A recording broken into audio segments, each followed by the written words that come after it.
Assalamualaikum warahmatullahi wabarakatuh. Salam sejahtera untuk kita semua. Om Swastiastu, Namo Buddhaya, salam kebajikan, Rahayu. Ibu bapak, guru, para kepala sekolah, kepala madrasah, kepala PKBM yang saya hormati dan saya banggakan. Setelah mendengar pengumuman Merdeka Belajar episode ke-15, kurikulum Merdeka dan platform Merdeka Belajar dari Mas Menteri Nadiem Makarim, Bapak Ibu mungkin sedang bertanya-tanya, apakah sekolah, madrasah, PKBM saya sebaiknya ikut menerapkan kurikulum Merdeka tahun ini?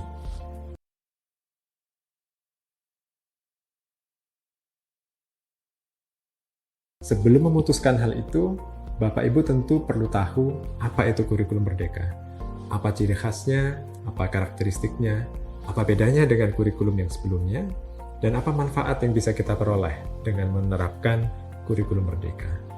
Nah, ada 3 karakteristik utama dari kurikulum Merdeka.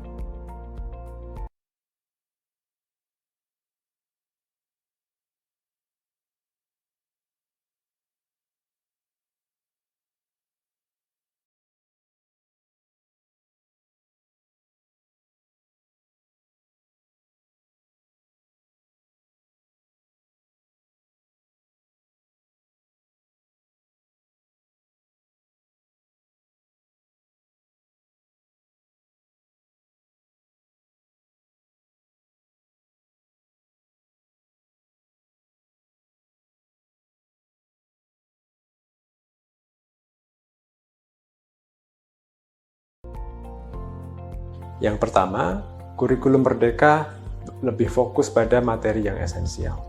Karena fokus pada yang esensial, beban belajar di tiap mata pelajaran menjadi lebih sedikit. Ini dimaksudkan agar guru punya lebih banyak waktu menggunakan metode pembelajaran yang interaktif dan kolaboratif, seperti diskusi dan berargumentasi, atau pembelajaran berbasis problem dan pembelajaran berbasis project. Ini juga dimaksudkan supaya guru lebih punya waktu untuk memperhatikan proses pembelajaran muridnya. Misalnya, menerapkan asesmen formatif agar kita paham kemampuan awal murid kita, atau memberi umpan balik dan masukan bagi tugas-tugas yang dikumpulkan murid kita, atau sekedar mendengarkan mereka untuk lebih memahami kebutuhannya. Sekolah juga punya ruang lebih banyak untuk menggunakan materi yang kontekstual sesuai dengan visi misi sekolah atau kondisi lingkungan sekitar. Dengan demikian, murid bisa mendapatkan pengalaman belajar yang lebih bermakna sekaligus lebih menyenangkan.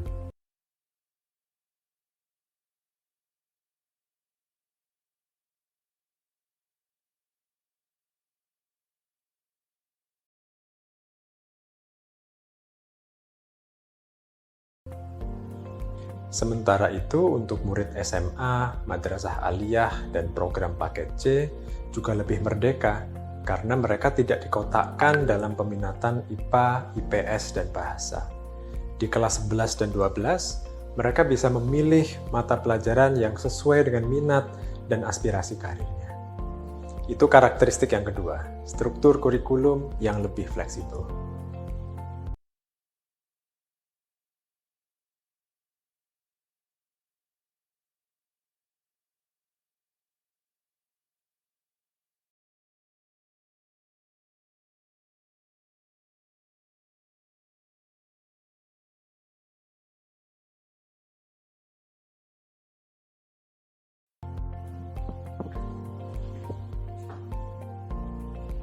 Karakteristik yang ketiga adalah tersedianya banyak perangkat ajar. Ada banyak alat bantu bagi guru untuk menerapkan kurikulum Merdeka, mulai dari buku teks, modul ajar, sampai asesmen literasi dan numerasi yang bisa digunakan untuk memantau perkembangan belajar murid. Perangkat-perangkat ini bisa langsung digunakan apa adanya, atau bisa dimodifikasi, diadaptasi sesuai dengan keperluan. Ada juga modul-modul pelatihan yang bisa diikuti oleh guru dan kepala sekolah secara mandiri. Semua ini akan disediakan melalui aplikasi Android dan website bernama Platform Merdeka Mengajar.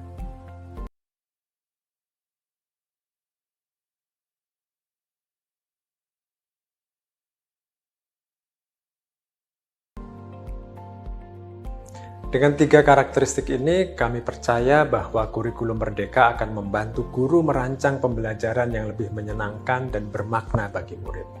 Pembelajaran yang menumbuh kembangkan murid secara holistik untuk menjadi pelajar Pancasila yang memiliki identitas keindonesiaan yang kuat dan siap menghadapi masa depannya. Bagaimana? Tertarik untuk menerapkan kurikulum Merdeka tahun ini?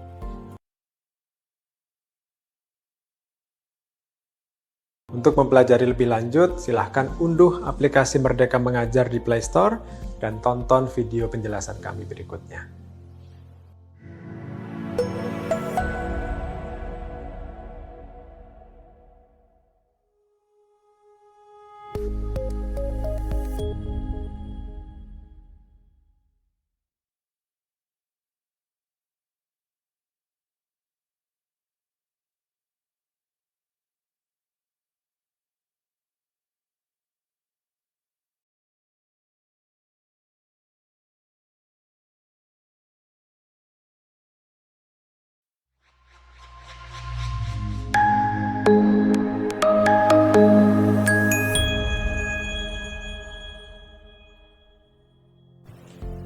Assalamualaikum warahmatullahi wabarakatuh. Salam sejahtera untuk kita semua.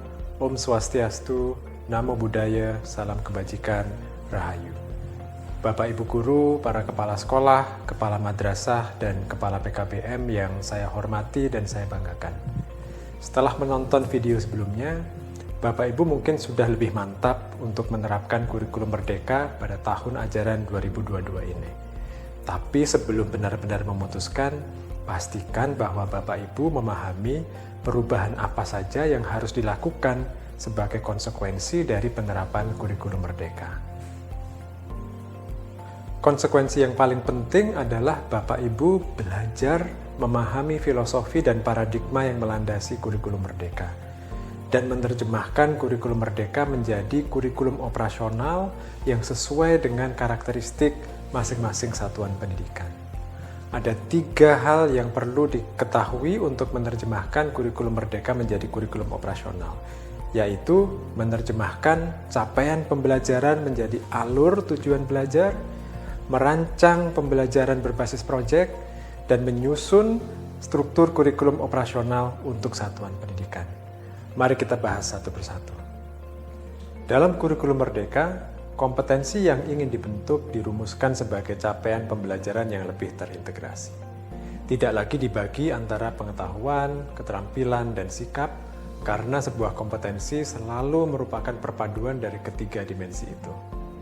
Selain itu, dalam kurikulum Merdeka, capaian pembelajaran tidak ditetapkan setiap tahun, melainkan setiap fase, yang itu bisa 1 tahun, 2 tahun, atau 3 tahun. Karena ditetapkan per fase, capaian pembelajaran harus diterjemahkan menjadi kompetensi-kompetensi yang lebih kecil yang bisa dicapai dalam periode waktu yang lebih singkat.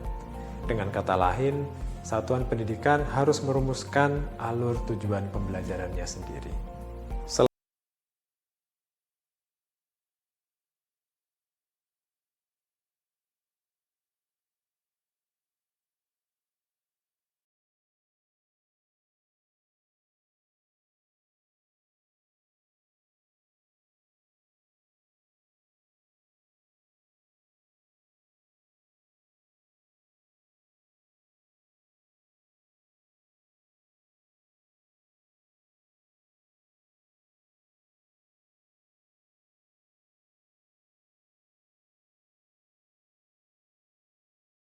Selain menerjemahkan capaian pembelajaran menjadi alur tujuan belajar, satuan pendidikan juga harus merancang pembelajaran berbasis proyek.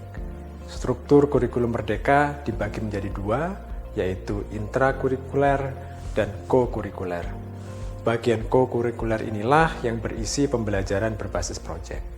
Pembelajaran berbasis proyek ini sebenarnya tidak mengacu pada satu metode pembelajaran yang spesifik. Ini adalah istilah yang menggambarkan pembelajaran dengan beberapa ciri.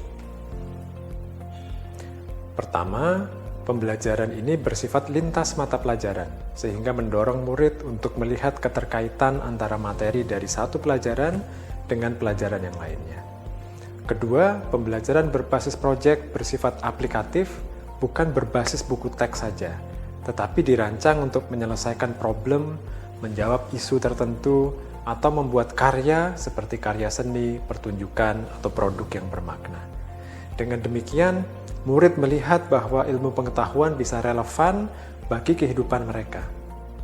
Yang ketiga, pembelajaran berbasis proyek dilakukan dalam kelompok. Jadi ini bukan tugas individual. Ini memberi kesempatan belajar bagi murid untuk berkomunikasi, berkolaborasi, termasuk menyelesaikan perbedaan pendapat dan konflik. Murid juga menjadi lebih mandiri dalam mengelola proses belajarnya. Dan ini adalah modal yang sangat penting untuk menjadi pelajar sepanjang hayat. Catatan penting lain tentang pembelajaran berbasis proyek adalah proyek ini tidak harus menggunakan teknologi atau fasilitas yang canggih. Proyek yang paling baik justru yang sesuai dengan kondisi dan konteks lokal. Dalam kurikulum Merdeka, pembelajaran berbasis proyek diberi jam pelajaran tersendiri yang cukup banyak. Karena itu, satuan pendidikan harus merencanakannya secara terpadu.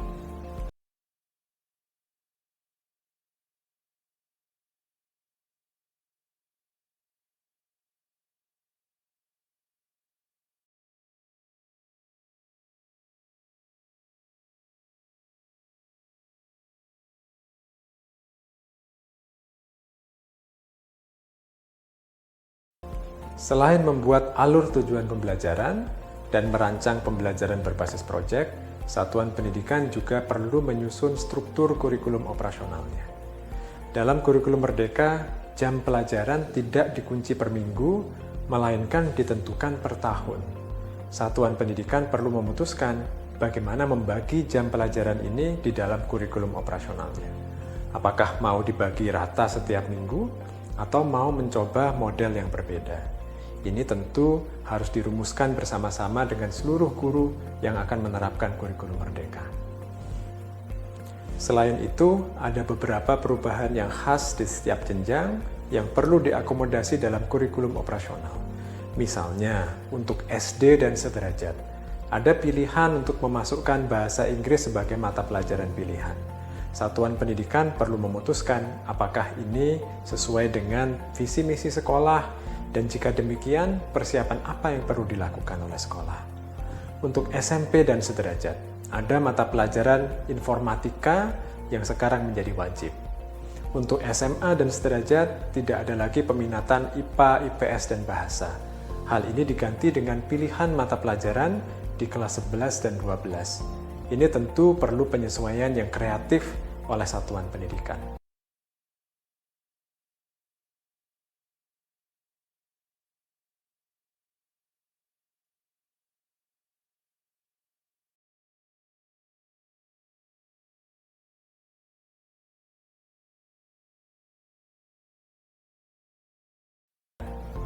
Tiga hal ini, yaitu menerjemahkan capaian pembelajaran menjadi alur tujuan belajar, merancang pembelajaran berbasis proyek, dan menyusun struktur kurikulum operasional satuan pendidikan adalah konsekuensi dari penerapan kurikulum Merdeka.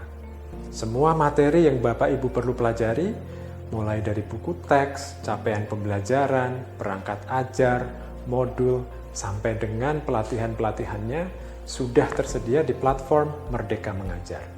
Jadi, gunakan waktu beberapa bulan ke depan untuk belajar dan bersiap sebelum menerapkan kurikulum Merdeka di awal tahun ajaran 2022 nanti. Untuk Bapak Ibu yang memang sudah mantap memutuskan, langkah berikutnya adalah mendaftarkan sekolah, madrasah, atau PKBM Anda untuk menerapkan kurikulum Merdeka. Jadi, selamat berefleksi, selamat belajar untuk merancang pembelajaran yang lebih bermakna dan lebih menyenangkan untuk murid-murid kita semua. Terima kasih. Wassalamualaikum warahmatullahi wabarakatuh.